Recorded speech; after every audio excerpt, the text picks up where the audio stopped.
Kababa ko lang ng jeep guys. Dito na ako sa amin.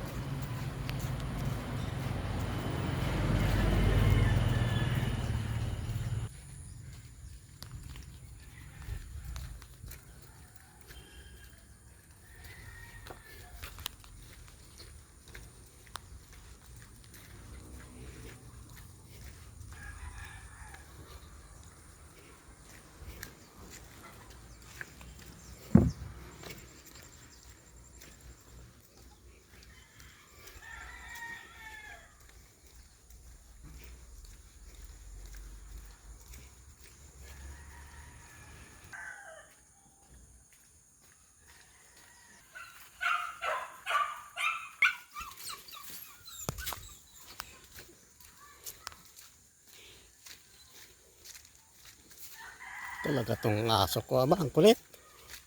Kulit talaga ninyo ano. Pinakakulit yung aso ko guys, yung isa si Tigre. Yung pinalanganan ko ng Tigre, yun ang pinakakulit talaga. Nakakainis talaga. Yun kukulit talaga ang aso na yun. Yan lang ang pinakakulit. Ito ito. Yan yung makukulit na aso.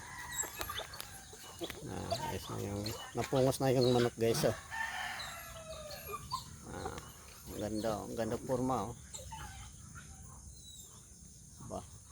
Pati yung isa napungusan ko na rin, yung kapatid niya.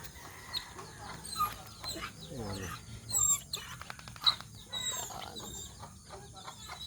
Yung iba guys, yung apat hindi pa, kasi hindi pa pwede yung pungusan yan kasi bata pa yun. Dito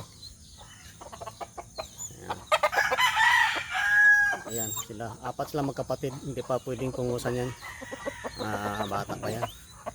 Ano pa yan, mga 8 buwan hanggang siyam.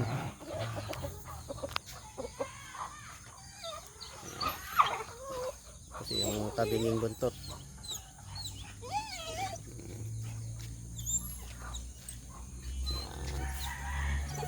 Kulit niya ba? Itong motor ko guys, yung tuta ko guys, yung aso ko guys ay nanganak na, 2 tuta. Ayan, nanganak na si Tididing. Ito yung bike ko guys, ay hindi ako nagbike kanina kasi buti nga hindi ako nagbike kanina kasi maulan pala dito.